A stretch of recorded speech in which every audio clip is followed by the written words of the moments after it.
Welcome to Living Transplant, the podcast that takes you behind the scenes of the transplant program at Toronto General Hospital and brings you open and honest conversations about the transplant experience. My name is Courtney, and I'm the communications specialist for the Center for Living Organ Donation.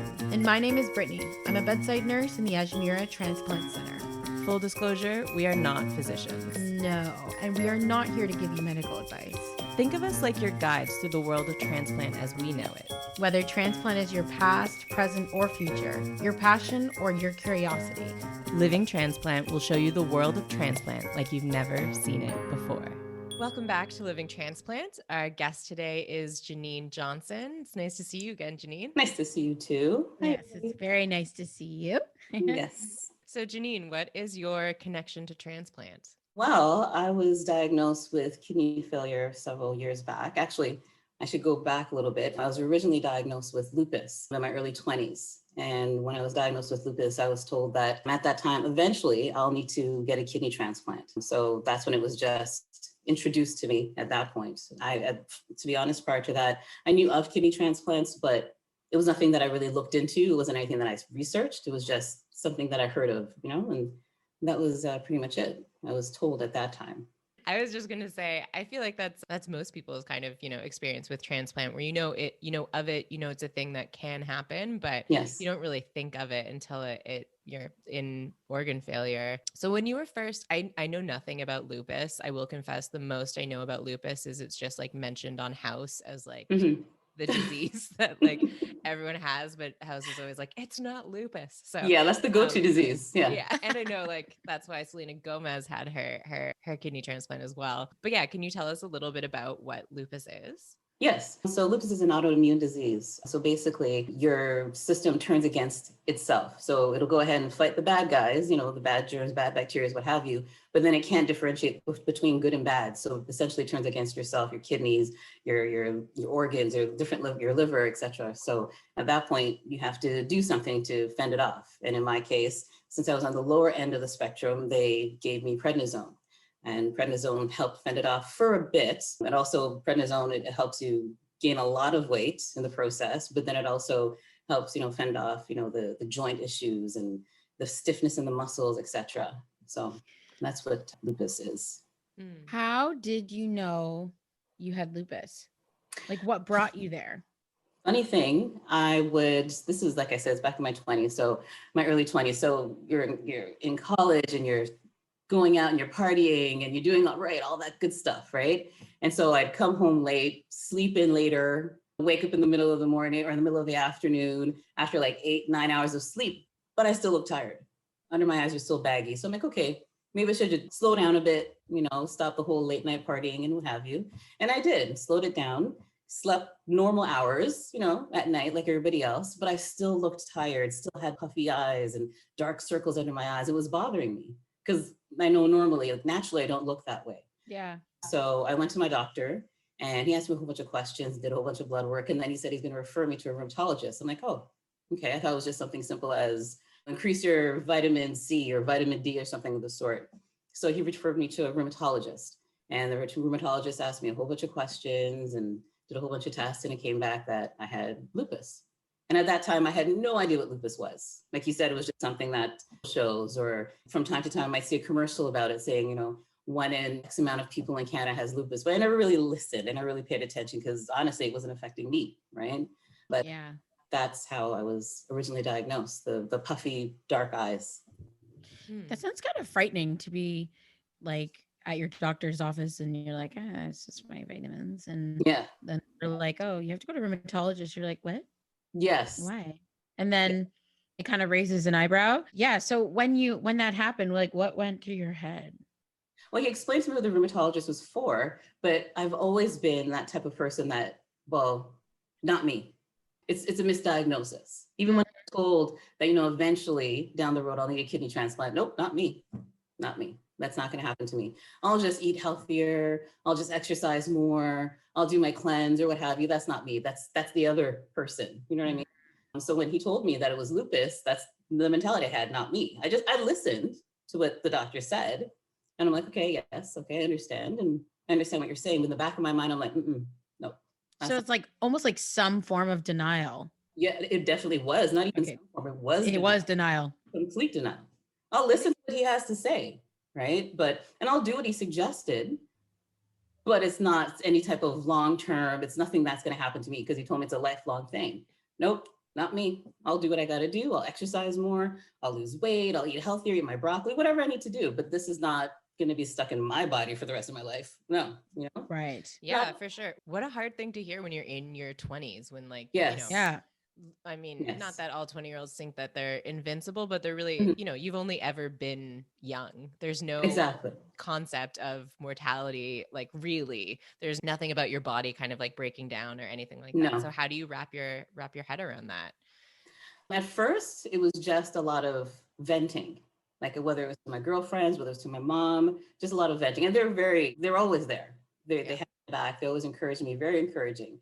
And although I was talking to everybody, I was still doing my own thing. Like I said, I'll exercise more, I'll eat better. I mean, I never drank a lot to begin with, but the little bit of alcohol I did drink, I'll cut that out and just do what I need to do. But if it wasn't for the support, I think it would have been a lot more difficult for me if it wasn't for the support.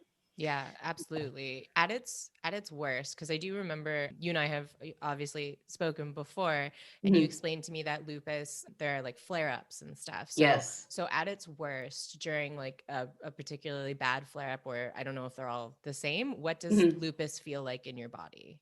They're not the same. Sometimes a simple flare-up will just be, you know what, my knuckles are just, tight. I won't be able to put my ring on. That's like, a slight flare-up. But at its worst, it'll be like I'll be sleeping in the middle of the night and all of a sudden my joints just like seize up in the middle of the night while I'm sleeping. And so I have to like get out of my bed and just try to walk. And I'm walking literally like Frankenstein because I can't move. My joints are stiff. My knees, everything's just stiff. And the whole key is you have to move. You can't just lie there. Like my mom will try to massage my leg. It didn't always work. Like I have to move. So we had a stationary bike at my mom's house.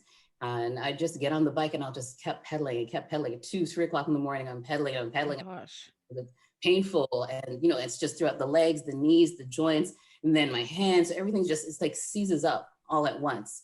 And you can't, there's nothing, you can't take a pill. You can't lie down. For me personally, I had to literally ride it through. And then eventually it starts relaxing and the muscle starts, becoming a little bit more free. And then at that point, you're afraid to go back and lie down and sleep at that point. So I would just literally just sit up on the sofa and just kind of like sit, and kind of sleep sitting upwards because I don't want to get that again. You know what I mean? So I try to hedge it off type of thing and just kind of sleep upright. And then a couple hours later, when I feel, okay, you know what? I think it's a bit better now, then I'll go ahead and lay back down. But it's very painful. It's just everything seizes up all at once. There is no, it starts with the fingers and it works its way to the elbows and that, no, it's just all at once. And usually happen when I'm sleeping too, usually.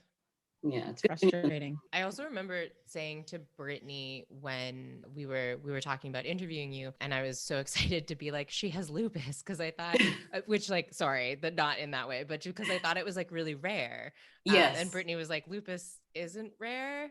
She's shaking her head at me now. Yeah, I was like, no, like most of our kidney patients are because of lupus patients. Yes, lupus nephritis.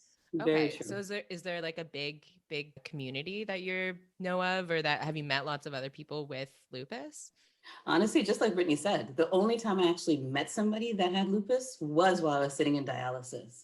Before, nobody in my family has lupus. I've never spoken to anybody that had lupus. Like I said, the only thing I knew about lupus was just a brief commercial that I would see on television. Nobody. I'm the first in my family to have this. And the only time I would actually know about lupus, like to meet someone that had it, was while I'm sitting in dialysis, sitting there in the hospital, and there's someone right beside me, and you start talking. You have 3-4 hours to kill, so you get a lot of friendships and a lot of bonds that you make there, and you just start talking. It's like, oh, you have lupus. I have lupus too. How long have you had it? And it was just like, me too. How does yours affect you? You just bond over that. I don't know if this is an actual statistic. I'm sure it probably is out there somewhere, but I personally find that most of my patients that have lupus are A, of African Canadian descent, and B, are typically Jamaican. I usually find that, yes, it is African Canadian descent, but I just find it's women. It's just women, whether it's Jamaican, Trinidadian, what have you. It's just usually just women. Women, yeah. It's just, and I have read that it is predominantly in African Canadian or African American and in Asians. So Yep. I don't, Okay. yeah, it's mainly African Canadians and just women that I've experienced. Yeah. So when did kidney failure start to really become a reality for you? When was that turning point? 2016, I was realizing that certain things like tomatoes, for some reason, I'm not eating tomatoes anymore. It's not staying down. Or cucumbers, love my tomatoes, love my cucumbers in my salad. But every time I ate it, I felt nauseous and then I have to vomit afterwards. Okay, that's strange. So then I brought it back to my doctor. And he basically said, let's just keep an eye and see. I don't want to, assume anything. Let's just keep an eye and see. And that is a sign that things are progressing in the other direction. But let's just keep an eye and see. And, kept going. Certain things like fettuccine Alfredo pasta, which I love. Can't eat it anymore. Every time I ate it, it comes back out. I'm like, apples. Why am I like feeling nauseous after eating an apple? Why am I feeling nauseous after eating, festivals, Oh, festivals, right? And love my festivals. Can't eat it anymore. Then I'm losing weight, but I'm not exercising, but I'm losing a lot of weight. What's going on? Brought it back to my doctor. Doctor ran some tests, and there it was. It was saying that, you know what? You're not clearing out the protein as you should in your urine. And so this is the reaction. This is what happens. And that's when I realized, yeah, you know what? This is it. Because I said before, I was in denial. I'm going to do the cleanse. I'm going to do detox. I'm going to fast. I'm going to eat healthier, what have you. But from when I'm at work and I'm eating lunch and I run to the bathroom and puke in the bathroom, at one point you have to realize, you know what? This is real. This is real. I have to take this seriously. And I need to fix this. I actually need a transplant. As they told me back in my 20s when I denied it, this is it. I'm here. I need a transplant. wow. So that's it. It wasn't anything. It wasn't necessarily a diet, but it's just whatever I was eating. And at that point, my system's like, nope, we don't want that. Nope, don't want this. Okay, you drink water. That's fine. Your orange juice. That's great. You'd have your cereal, but no, we don't want the chicken and rice today. We don't. It was always For me, it'd be the festival. I'd throw hands up and be like, I'm out. No, I'm going to the doctor. What? Yeah, like give me the kidney. Give me the kidney. That's where I would turning point. Now. Yeah, I need that organ right now. It was hard. It was hard. I was on a trip to Las Vegas with a couple of my friends. I've never been to Vegas, and a couple of my girlfriends like, let's go down. Let's go for your birthday. Let's have fun. I'm like, yeah, I could totally do this, right? Mm-hmm. After I've already started dialysis, I was doing the peritoneal dialysis. Sorry, just got a little off topic, ladies. But I was doing peritoneal dialysis, so I just carried the bags with me. You know how it works, right? Brittany, Mm-hmm. carry the bags with me and just do the exchanges down there. No big deal. So I know I have to watch what I'm eating because I'm still going through that, if I eat something, I'm going to puke. If I eat this, I might puke. Would I puke if I ate this? I still don't know. Like I'm still sorting all of this out, right? So I'm down there with my friends, having a great time. Woke up the next morning, went out for breakfast. I'm sitting at we're in the restaurant. And I'm like, oh, okay, I'll have scrambled eggs. I'll have, a slice of toast, blah, blah, blah. Everything's great. Start eating the eggs. Did my usual stop, wait. Seems okay because I had no problem eating eggs at home, right? Stop, wait, no problem. Seems good. Ate some more.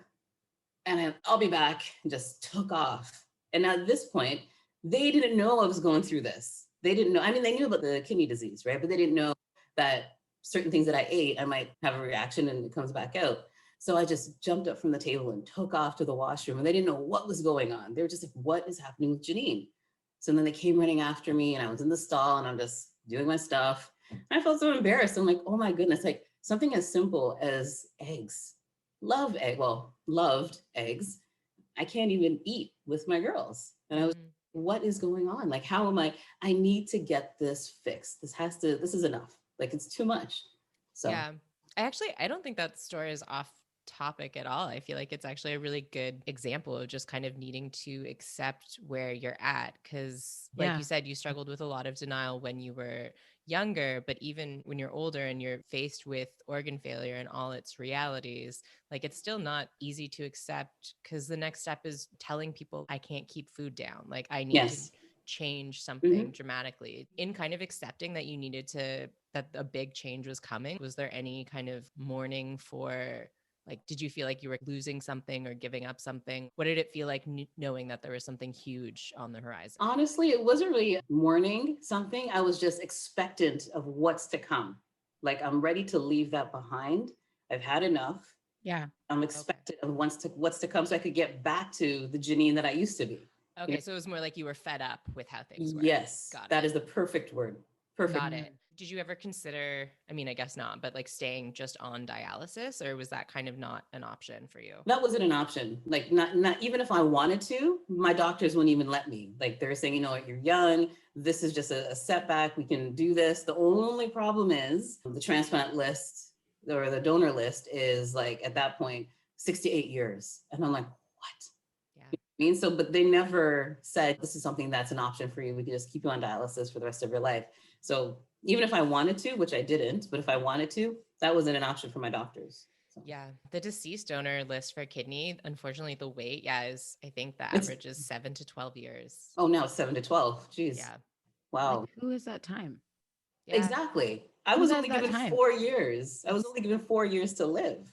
Like I was told, well, you will have, actually, I wasn't even told. I overheard from a doctor talking to a doctor that was in training, like a student. And I overheard that I had, well, she has about 4 years to live. And so within that time frame, and I don't even know what they said after that. Like, I have no idea what they said after that. All I heard was 4 years still. I'm like, what? And how come he's finding out before me? Like, yeah. I remember you telling me that. That's so unfortunate that that happened. I'm really, really sorry that happened. So did they eventually tell you, or you just? Yeah. When I confronted the actual doctor that came in. Yeah. I thought I overheard you speaking to the other doctor and you told him that I had 4 years to live. And he's like, yeah. And he went to his charts and I think he realized, oh, shoot. You know what I mean? So he pulled out his file, his chart, and he's looking at it. And he's like, yes, you know, and this is just approximate, Miss Johnson. This is just looking at the numbers and the blood and how things are progressing with you right now. You, of course, it's, you know, you can be 5 years, 6 years, but this is just approximate. And I'm just like, wow. So that's my life. Like, right? Yeah. You know what I mean? So like, hard. And he found it before me. This doctor found out before me. So that was even with dialysis, because I remember talking with you earlier. You said that dialysis was not the smoothest road for you. No, it wasn't. And that was 4 years. I was given 4 years with dialysis. So I knew that something had, and to hear that the list at that time was 8 years long, that's obviously not an option for me. So living donor was the route that I had to go. But dialysis was not at all a smooth route. So I went in and they placed the catheter, placed the line in my neck. And I was doing dialysis, no problem. One day I was just picking up after my daughter, just bent over to pick up something from the floor. Out came the line from my neck. And that same day I actually had to go in for dialysis, right? And so I'm standing here and I'm holding my neck thinking blood's probably gonna be spewing out or something. I don't know what to expect, right? So the line came out, it's on the ground, I'm holding my neck. My 12-year-old's in the bedroom. I don't want her to see what's going on because she's going to freak out. She sees the line and I'm bleeding. And so I picked up the line and I ran to the bathroom. I'm like, what the, shocked. And then I called up the unit and I told them, listen, I'm supposed to be coming in today for dialysis, but my line just kind of fell out of my neck. I wasn't even told that was a possibility. Like, what's happening? And she said, oh my goodness, we'll still come down and we still want to assess you. Obviously won't be able to have dialysis today because of the line, but please come down. We need to see you right away. And I'm like, okay, sure. So I ended up getting surgery a couple of days later. And that's how I ended up getting peritoneal dialysis, right? Where I do it, through the stomach and what have you. And that's how that happened. So I've tried both. I've had both options given to me. Yeah. We did another interview last week with a gentleman who he was on dialysis, I think, for 7 years. And it was just such a smooth road for him. And it's just interesting how different it is person to person. The opposite. Totally. And also in that story you're just telling too, like, it's also crazy to me how resilient transplant recipients are, anyone living with chronic disease, because not only is all this stuff going on inside your body, but then also to hear that you're taking care of your daughter and like you're like going to work, you're going to work, you're taking her to dance class. You're in a partnership with someone. Like, how do you navigate all of your like home and family life when you're dealing with issues like you were dealing with? Like, what was it like explaining to your daughter what's going on in your body? Well, first I tried to keep it as natural as possible. Like, I don't want my daughter to walk around thinking, oh, this is my sick mommy, or anybody really, because I don't need the sympathy. You know what I mean? So I wanted everybody to treat me as normal. So I tried to keep it as normal as possible. I continued taking my daughter to her dance classes. I continued going to work. I'd find the furthest washroom possible if at work, if I needed to vomit or anything, so no one would hear me, right? And I just tried to keep it as normal as possible. I'd go out to lunch with my friends at work, but I'd be specific as to what I ate, or I'd bring my own lunch. And like if we're going to a restaurant or whatever, I'd bring my own lunch and just kind of like pick at it. You know what I mean? So I tried to keep it as normal as possible. Mm-hmm. But in regards to Tatiana, I just explained to her that, mommy's sick right now. And we always called her big girl. She's a big girl. I don't want her to feel she's just a little kid. So we always, my mom, my husband, we always addressed her as a big, oh my gosh, you're such a big girl. You actually did the dishes, and try to empower her that way, right? So when I was telling her about my situation, I said, you know what? Mommy really needs her big girl because mommy needs help. Mommy is a little bit sick right now. And I explained to her that it's something that you're going to see mommy sit there on the bed, the side of the bed, and I'll be doing this where I'm draining out this liquid. It's going to come from my stomach. And I showed her, I engaged her. I had her take part in it so she could actually feel she's part of the process. I didn't want to hide her from it. Okay, stay out of the room. I'll be in here for 20 minutes. Don't come in. Like, you know what I mean? I didn't want to keep her out of the process. And it came to the point, like she started taking things in. Now she could tell you all the medications that I take. She knows the names. She could, like, if need be, she could call the pharmacist and reorder them for me if she needs to. Wow.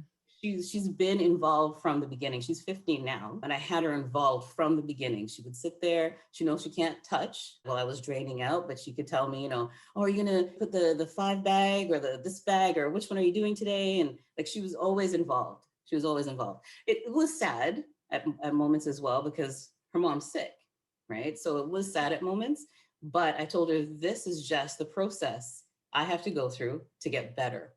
This is not a permanent, this is not going to be mommy for the rest of her life. This is just the process that I have to go through just to get better. Just like when you're sick and you have a cold, you feel down, but after, drinking your orange juice, eating healthy, drinking your soup and stuff, you're fine. So this is for me, this is the same process. It's a little bit longer as opposed to a cold, but I'm going to be better. And we get to go out and have ice cream again because I couldn't eat ice cream either. We'll be able to get up and go have ice cream again. We'll be able to sit there and have McDonald's fries again because I couldn't do that either. So that was something she was looking forward to, just to try to make it easier for her. You know what I mean? Like it's just a moment. That's all. So when you got your transplant, or better yet, when you had to explain to her that you were getting a transplant, how did she take that? She was happy, but then it was a mix of emotions. She was happy, but then she was sad as well because she doesn't like being away from me. So she knows the hospital and she won't be able to stay with me. So that part really bothered her. She's like, well, mommy, who's going to help you? I'm the one who always helps you. You know what I mean? Like if when we're at home, she would get the bag for me. She'd put it in the warmer, what have you. So now who's going to help you? So I tried to explain to her, there's lots of nurses and lots of doctors there, but if they're not doing a good job, I'll call you and daddy will bring you to the hospital and you can help me out. Okay. It's amazing. Remember, she's 12, right? Yeah. So those are the things that help encourage her, right? So she felt better with that. But the thing that really bothered her is the fact that we were away from each other. Yeah. She understood that, I'm getting a kidney, it will help me live longer and feel healthy. I could eat anything I want now. Well, not anything, but I still can't eat eggs. But I could eat the way I would before. And she was happy about that. We could go have ice cream again. But she just didn't like the fact that the distance that bothered her. So, right. Why can't you eat eggs? I don't know. Honestly, to this day, I still can't eat eggs. Now, if I eat it, I just feel nauseous. And trigger effect, like if I feel nauseous, I'm like, oh gosh, it's going to come back up again. So I've tried since, like I had the transplant back in 2018. And I've tried since then. It won't work. Eggs and tomatoes are still the 2 things that I can't eat, and cucumbers. But everything else, I'm back to my festivals. I could still, Festival. Right? That's important. So I'm back to eating everything else normally, but the eggs, the cucumbers, and the tomatoes, no, it still doesn't work. But I'd give up the eggs over the festivals. Yeah, 100%. Yeah. Yeah. So coming to the acceptance that you need a kidney transplant, like it sounds like it was a bit of like a hard road, but you eventually got there because you were fed up. What is it like to realize that you need a living donor and you're gonna have to, like, did your family know that you were sick? Like, did you have a lot of people to tell that you needed this transplant and that you needed a living donor, that you had kidney failure? It was a lot of people that I had to tell because nobody in my family other than my mother, my husband, and my daughter knew that I even had lupus. So nobody knew of anything. So now for me to come out and tell them I'm going through kidney failure, and I'd like you to get tested to see if you can help save my life. Oh, and by the way, on top of that, I have lupus. Because the first question is, well, how did you get kidney failure? What happened? Where did that come from? Yeah. I have to tell them about the lupus. And oh, well, back in my 20s, I was, diagnosed with lupus. So it was a lot of information to put out there all at once and share that with my family and friends. Because like I said, literally nobody knew about the lupus, just my mom, my husband, and my daughter. Janine, do you feel like if you were to go back into your 20s, do you wish you told more people that you had lupus? Or like, obviously health is a very personal thing. Mhm. And because we had another interview with a different patient who I can't remember exactly if she had lupus or not. Claudia, Courtney? She had a PKD, so polycystic. Right. Okay, so she didn't, same thing. She didn't also tell anybody, especially when she was going to dialysis. She said that she made a reference that she said she was going to the spa. Wow. Like 3 times a week. Wow. So they're like, My wow, like goodness. Claudia, like Wow. wow, this girl over here. But she didn't tell anyone either. So Mhm. do you feel like if I don't know how many people came forward to try and help or whatever, but do you feel like you should have been more open, or is that something that you would have remained the same? I think from the way I was raised in the Caribbean background, it's always been keep your business to yourself. Right. I mean, keep it within the household and just keep your business to yourself. Not even my aunts, like, and I was close with my aunt, or I am close with my aunt. Even she didn't know anything. So it's just like a culture for me. I don't know if you see the same thing, Brittany, but it was a cultural thing that you keep your business to yourself, right? Mhm. You share the happy stuff. Oh, I'm getting married. I'm, about to have a baby, or, oh, I bought a house, but you don't share, what, I'm in financial distress. You don't share, I have health issues. You don't share, me and my man we're arguing or going through a divorce, or that's just certain things you just don't share. So Mhm. raised that way. If I could do it differently, definitely, I would say something that I brought onto myself, and I'm not ashamed of it. It's not like I did something wrong, Right. So I would definitely share if I could do it all over again. Right. So was knowing that, like, everyone kind of has the same ideas, like you keep your business to yourself. Is it the same hearing then about someone's business where they are in distress and they do need some help, like needing a living donor? Like, is that a weird thing to hear? Like, how was it received by your family? Right. Or by your friends? It's okay to receive that information. Yeah. And they were accepting of it, right? It wasn't first of all, it wasn't as bad as I thought it would be, telling them. So they were accepting and they're more than willing to help. So I think it was just a stigma. Like, you just feel that you can't tell for whatever reason. And when you're younger, you don't question. You don't question your mom, you don't question your dad when they tell you don't say anything. Just keep it to yourself. You don't question it. Okay, well, they know what they're talking about, right? But when I finally did come out and say something, they were there, they were supportive, they were accepting, they were willing to help. A lot of prayers sent my way. My aunts would call up and pray with me on the phone because we're religious, big religious family, right? Aunts would call up and pray with me on the phone. My uncle, my relatives from New York, like it was okay. We're there for you. So I definitely would have said something earlier.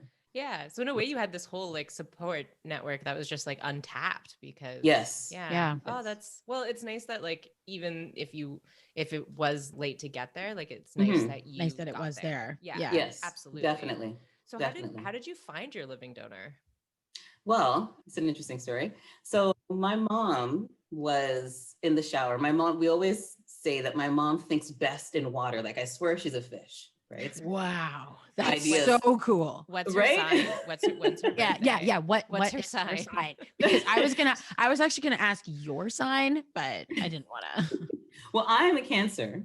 Oh, I was gonna Water say sign. Leo. Like I'm the water sign. Yeah. My mom, she's November 16th. So that's Scorpio. So she's also water. She's water, right? So she thinks best in the water, whether her hands are in the kitchen in the dishes and her hands in the water, she's in the shower, things always come to her while she's in water. So she calls me up one day and she's like, Janine, I have an idea. And I'm like, okay, what's going on? And she goes, I just came out of the shower, I just have my towel wrapped around me, and just hit me. You need to put an ad in the newspaper and ask for a donor. And I'm like, okay, let's do it. And she's okay, I'm gonna go get dressed and I'll call you back and we'll figure this out. And I'm like, all right, sounds good. That's amazing. So I started reaching out to different newspapers, the Sun, the Star, the Globe. And I'm saying, I asked them, can I put an ad in the newspaper? How much would it cost to put an ad in the newspaper advertising that I'm looking for a kidney donor, a particular O type kidney donor? And it's not like any type of transaction. I'm not trying to buy it or anything. And everybody turned me down. The Star, the Sun, the Globe, everybody said, no, we can't put this in the newspaper. It could be perceived that you're trying to buy it and sell it on the black market. And once it goes through, we won't be there to kind of verify the transaction. We hear you saying that you don't want to buy it, but we don't really know. Also, even if you did want to buy a kidney and sell it on the black market, this is the sloppiest way of going about it. Right? Like this is like, there's surely a better way to go about it instead of putting an ad in the paper. Thank you. Right? So they all turned me down. And then I reached out to, and my mom's like, nope, we're not just stopping there. If we have to reach out to, Caribbean newspapers, if we have to reach out to, it doesn't matter. This is not it. So I reached out to Now Magazine and I told them, here's the situation. I'd like to put an ad in there. And I was so nervous. Because I don't know a lot of newspapers in the city. Right. So I'm like, this is my situation. And I like to put an ad in the newspaper. It's like, yeah, sure. It's going to cost da-da-da. But did you want to have it run? Did you want to put it in this week? And she was just so easy about it. I'm like, oh, okay. So I drafted up, a little blurb as to what I'd like to have in the newspaper, sent it to her, and she put in the newspaper the following week. And I'm like, why was everybody else freaking out? Yeah, why? You know what I mean? Like Now Magazine never once said, oh, we can't because you might take it and sell it. Like they were so laid back about it, right? Well, and now it's so common for them to tell stories of people that need kidneys or need liver transplants and are looking for liver donors. Like it's a lot more living donors rather. It's a lot more common now, but I feel like probably just because it hadn't been done, because everyone knows that buying and selling organs is illegal, that they're just like, I don't want anything to do with that. Yeah. And that's what Now was saying. Now, actually, because I asked her, and I remember her name was Deborah, such a nice woman. And she said, we've never done this before. It'll be our first time putting an ad, but yeah, let's do it. And at that time, I needed help financially. My mom wasn't able to help me out. And so I said, you know what, I don't want to try and reach out to every family member, and they could only do so much. You know what I mean? So I put up a GoFundMe page, just explaining my situation. I'm trying to live, and then I'm going through kidney failure. And if you think that you can possibly help save my life, so I could be there for my family and my daughter, looking for an O donor. And that was it. And so I put the GoFundMe out there. I raised the money needed for the ad, and I posted it on Facebook. It was in the newspaper, the Now newspaper as well. And at that point, it started blowing up. It just kept trending and trending. And I'm like, wow, it's good. So people are seeing it. That's great. So I was excited. My cousin, Maggie, she took it and reposted it on her Facebook page. And so one of her friends that she used to go to church with until she moved away from the church, she went to church with a wonderful young lady named Christy Nolan. And Christy saw the ad on her Facebook page, and Christy's like, hey, I'm an O. What do I need to do? And my cousin freaked out. She's like, okay, just reach out to my cousin and her Facebook page and da-da-da-da. And then she called me, my friend Christy, she says she's an O and she wants to help you out. And I'm like, great, so, and not even 5 minutes later, Christy messaged me. And she said, I saw your ad and it touched me. You said about your daughter. So I'd like to get tested. So I said, oh my goodness. Now at this point, just a little backstory. I had other people before Christy reached out.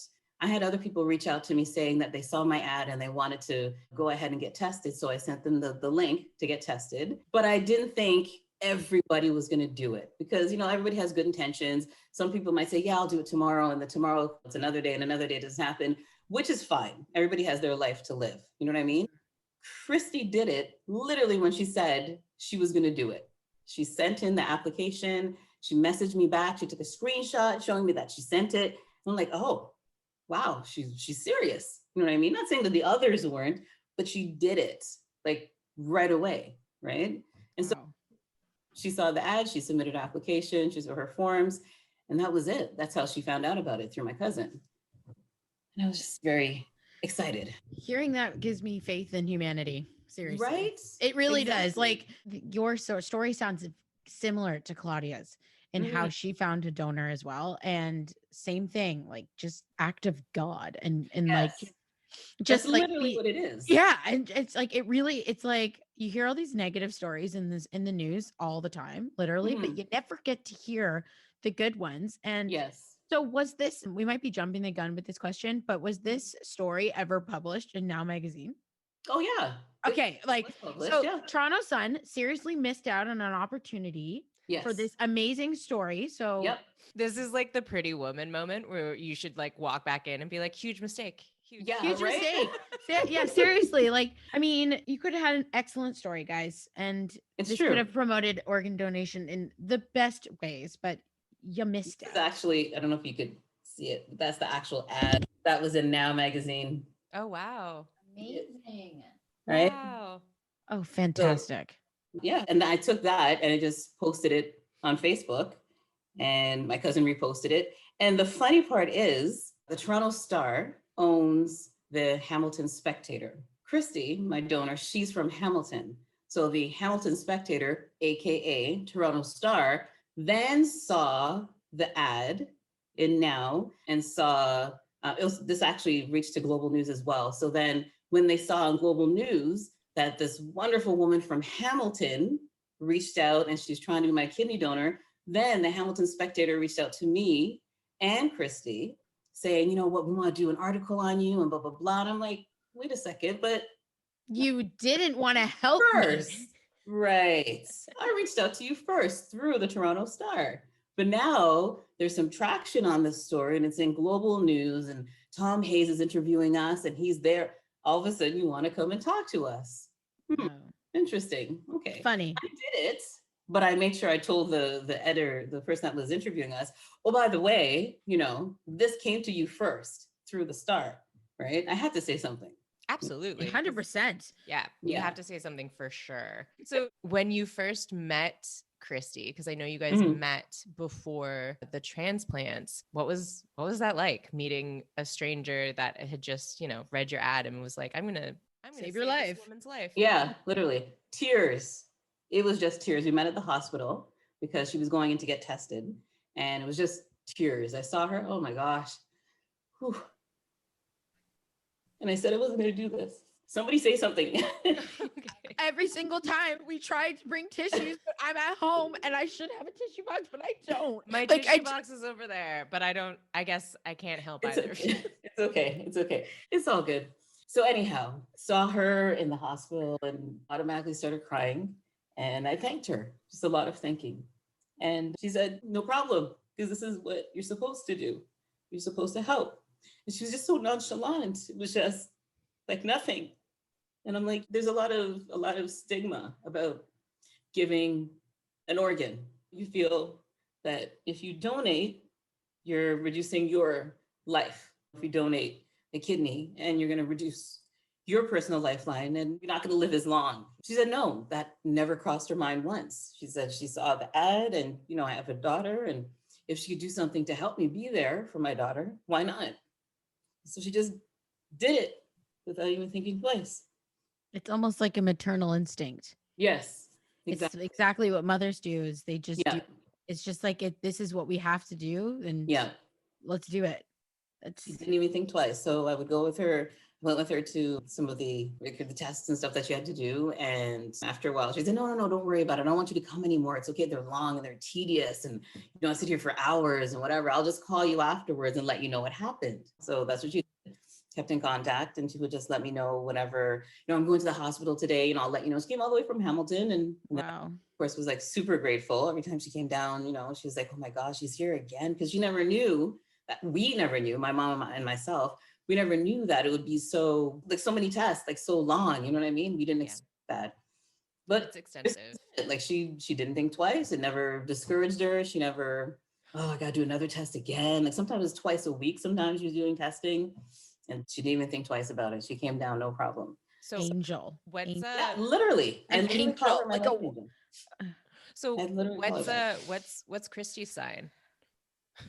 Her birthday is like a few days before mine. Oh, so she's a as Cancer. well, right? Yeah, water signs, man. Exactly. Okay, I think Yeah. Courtney's trying to prove a point here. Oh, I'm a Pisces. Yeah, Oh.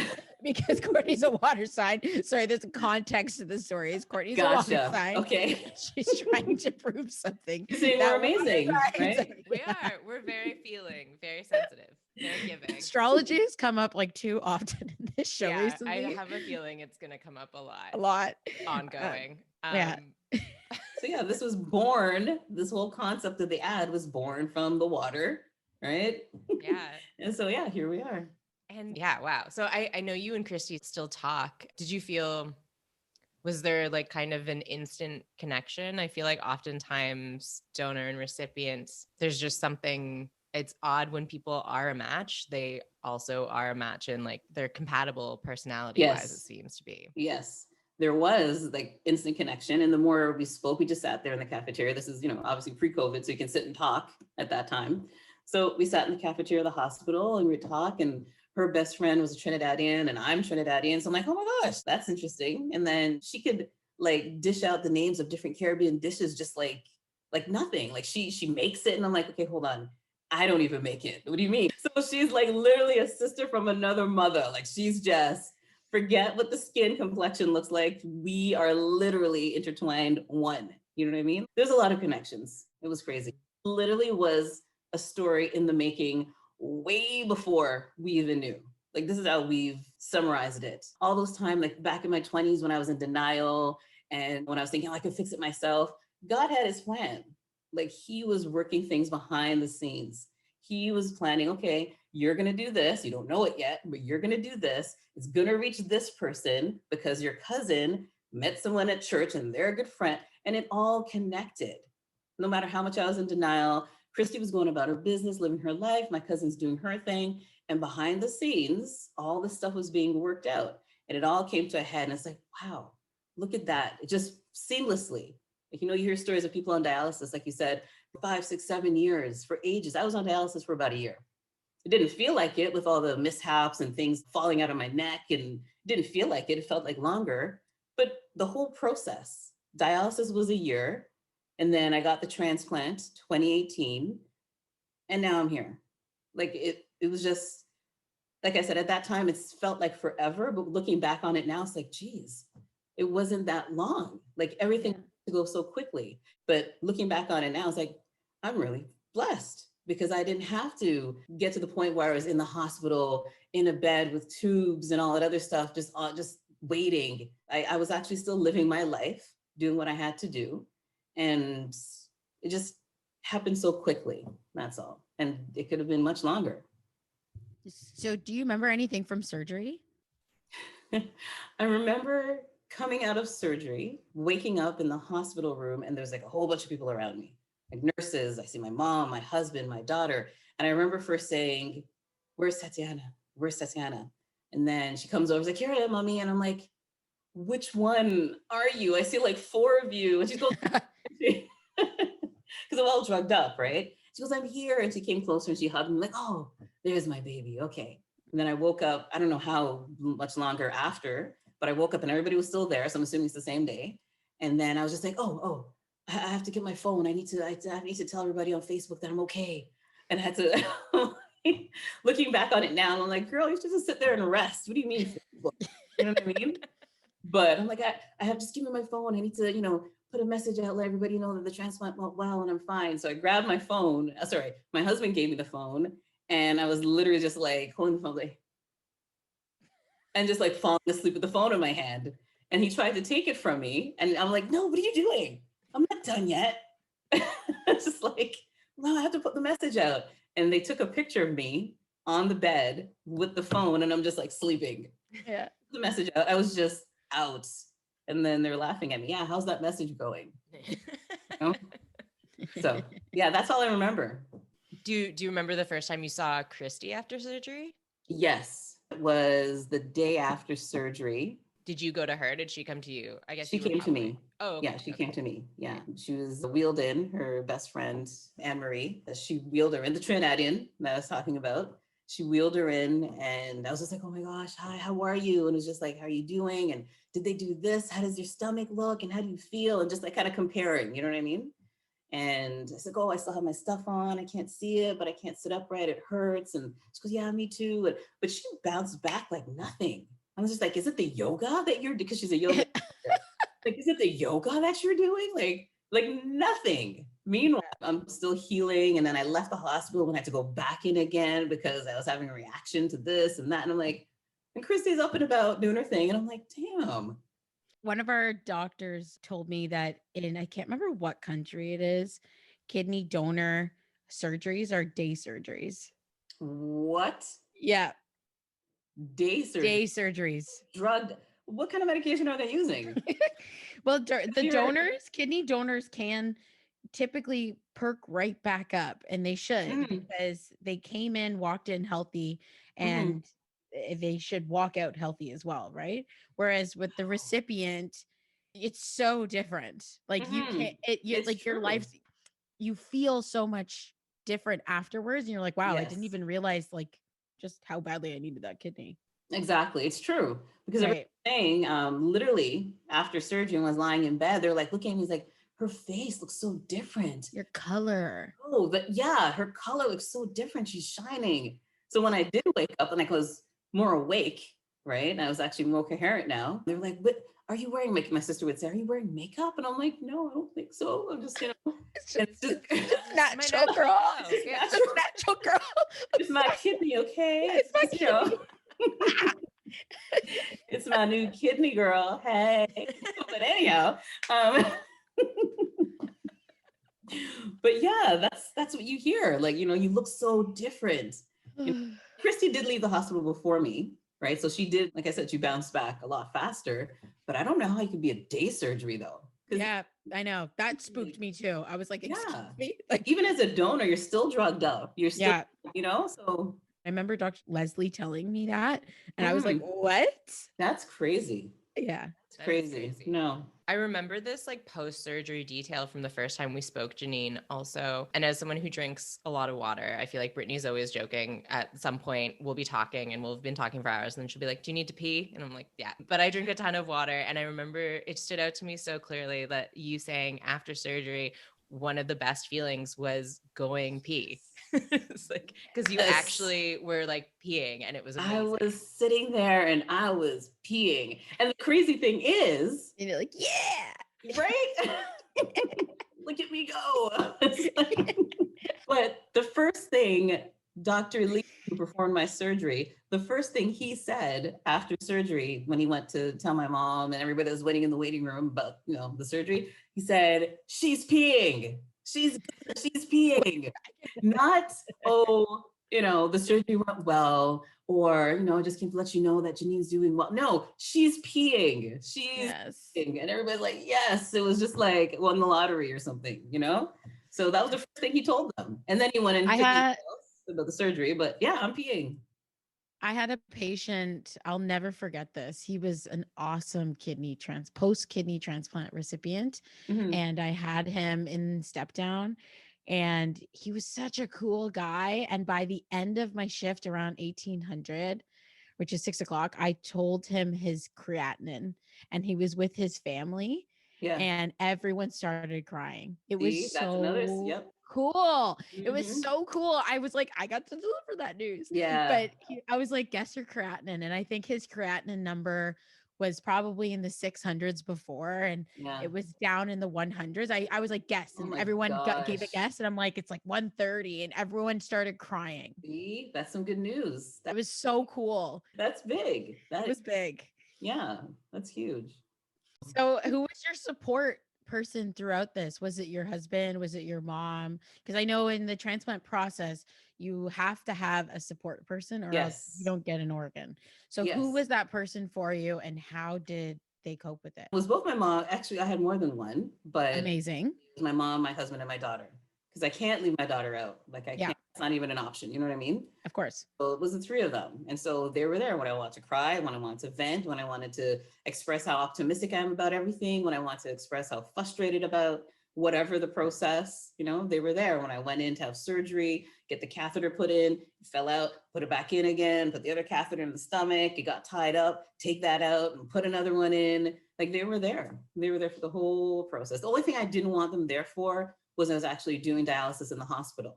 And that's because it's like 4 hours, Yeah. It's a while. So I don't, and my husband always offered. He came a couple of times and my daughter came a couple of times, but my family, my husband, my daughter, and my mom, they were my biggest support system. I'm just wondering, do you have any advice you would offer to someone who's maybe at the beginning of their lupus journey, the beginning of their kidney failure journey? Like, what is something you would tell someone who's maybe struggling with denial similar to what you went through at the beginning of your journey?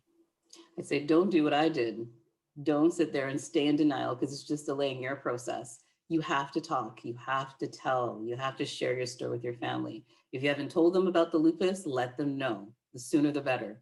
If you haven't told them about the kidney disease and you're wondering how to tell them, be honest. Just come out and express to them, this is my situation and I need your help.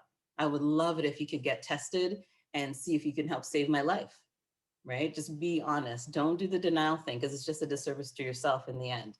Be honest and put it out there. And you have to have faith. Regardless of who you believe in, whether it's God, whether it's Buddha, whomever it is, you need to keep the faith because it's going to get to those times. You're going to have those times where you feel like this is not going to happen. This is not going to work out, but you have to have faith. And I always say, if there's anybody that needs to talk, if someone wants to speak to someone that went through it, I'm your girl, give them my number. It's okay. I don't mind telling my story, sharing with them what I did, what have you, but don't get discouraged. Don't get discouraged. This is just a stepping stone. You saying that you left your name and your contact info behind at the hospital, being like, if anyone wants to talk to me, like, I love that about you. And also, Brittany, I don't know if you know, the way that Jennen and I met is Paula just sent me on a goose chase. She sent me a video of Jennen and Christy being interviewed on Jannen's cousin's show and was like, I love this woman. Find this woman. Oh dear. Did she even know that I was a patient at the hospital, or she just wanted you to just look and try to find me? I don't know how she found the video. I don't know what it was, but she was like, I crazy. like this woman. Go find her. And I was like, all right. And then Jennen is so water signs, man. It was so like trusting that I just added her as a friend on Facebook and sent her a message and was like, hey, this is and what I'm I like, do. okay, Yeah, I'll add you. You look friendly. You look nice. Hey, okay.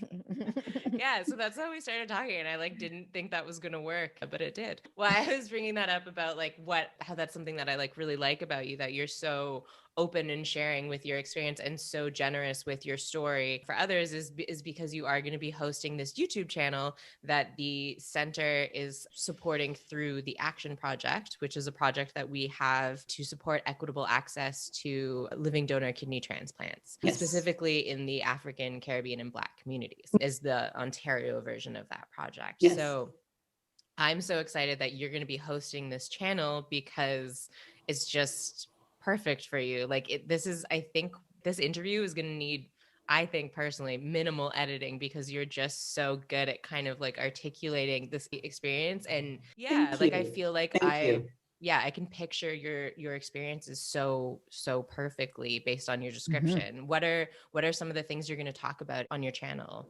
Well, first I'm going to do is get like boxes of tissues and just have it there because guaranteed I'll be crying several times throughout the show because I'm just a baby that way. But yeah, I'm really excited about it too. It's going to be, we haven't worked at all the details just yet, but we're just going to be covering different topics. It's all based around kidney disease and any type of kidney issue. And now it doesn't mean that if you don't have kidney disease or kidney issues, you can't watch. You can definitely watch because it's talking about lifestyle. It's going to be talking about health and fitness. We're talking about cooking. You get to see me cook. I'm not the best cook, but you get to right? Let's just say good thing it's not taste-o-vision. You don't have to try it or anything. So you'll see me do it. We'll be talking to different people who went through or who's going through or went through kidney failure, talking about those who's going through it now, those who went through it, what their life is like now, talking about their family that supported them. We're talking about intimacy and kidney failure. How does that work? Does it work? We'll be talking about having the child's point of view. I'm going to have Tatiana on there as well. She's going to share her story, how she felt watching me go through kidney failure and what was going through her mind. And she could give advice too, because she's not the first child to go through this, right? So she can give her advice and opinion on that as well. So it's going to be talking about a various array of things. And I'm really excited. I'm really excited to share this story, and because I could relate, and I want it to be about them, the viewers, so they can share their story with me. I can share mine with them and just help each other out.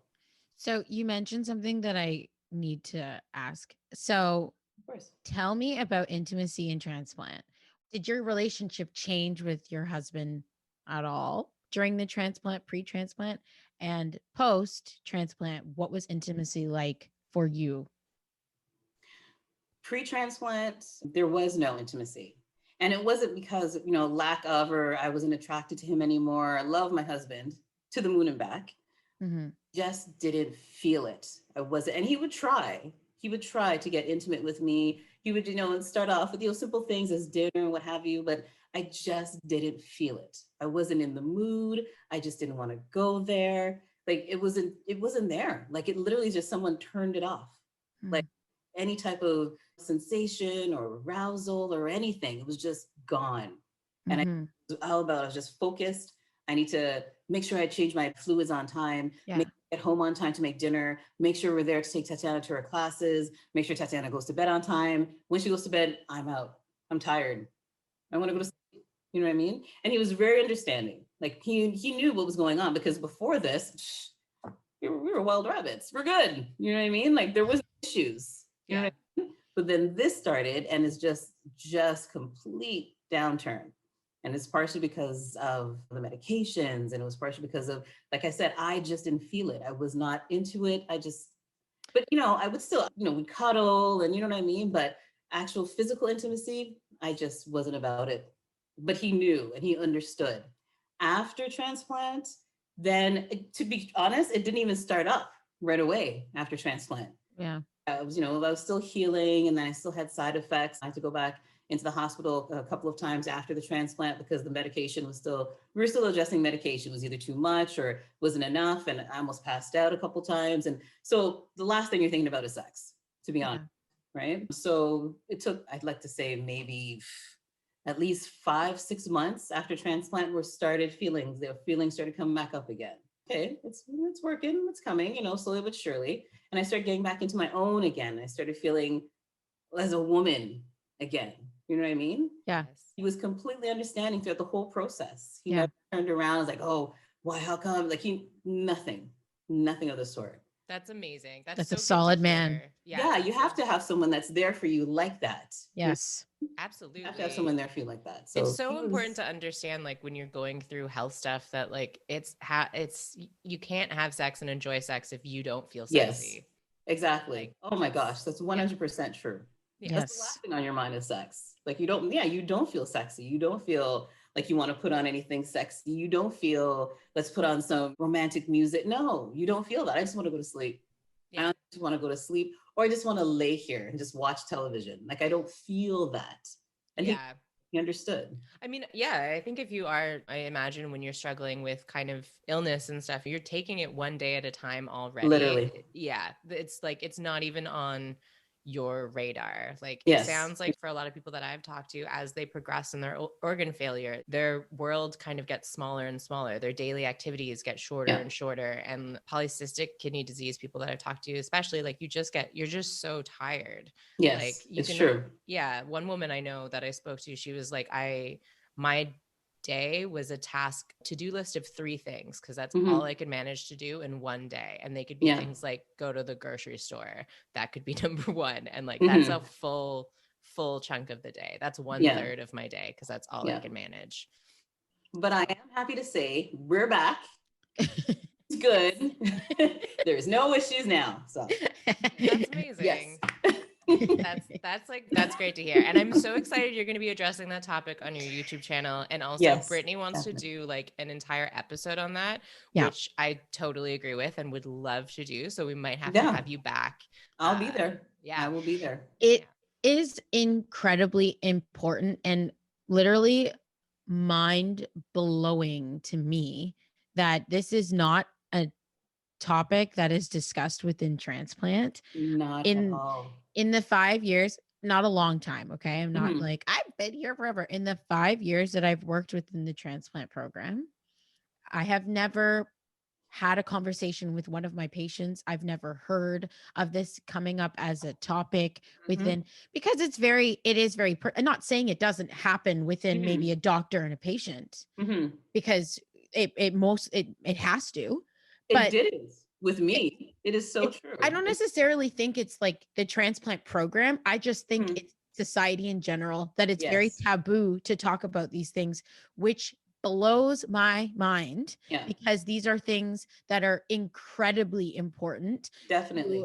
to humans and how we act and everything. Like, so it blows my mind. So I think we have an awesome opportunity to open that conversation and use this as a platform to discuss these things. Yeah, it's true. It never came up once with me, with any of my doctors, and I had quite a few doctors. Never came up once with the doctors, with the nurses, nobody. No. I started feeling, well, wait a second, where's my drive? Where's my urge? Where is it? What? And this is before, like I said, all the tons of meds that they put me on after the transplant. This is this is just going through the beginning stages. You know what I mean? What's going on? And honestly, it didn't even cross my mind until I started feeling those things. Right. It never crossed my mind when I was told, yeah, you're going to need a kidney. When I was told, yeah, you got to go in and get a catheter put in. It never crossed my mind. It only crossed my mind when we tried to get intimate. And it's like, I don't really feel like it. And then I realized, wait a second, why am I not feeling like it? Why is it so many times I don't feel like it? What's going on? Right. But yeah, it never gets addressed. And that's, this is definitely, we need to talk about that, because it's part of the process, just like the transplant, just like the recovery, just like they talk to you about nutrition, pre and post transplant. Intimacy should be in there. It's something that gets you ahead in terms of your mental health. Yes. Regardless if anybody wants to address, it's something that gets you ahead and puts you in a better positive headspace to do things. So it doesn't even need to necessarily be physical sex, but intimacy is like a umbrella term for many things, right? So if it's not happening at all, I mean, that's a pretty big part of your mental health that's not being talked about. Absolutely. It's true. Very true.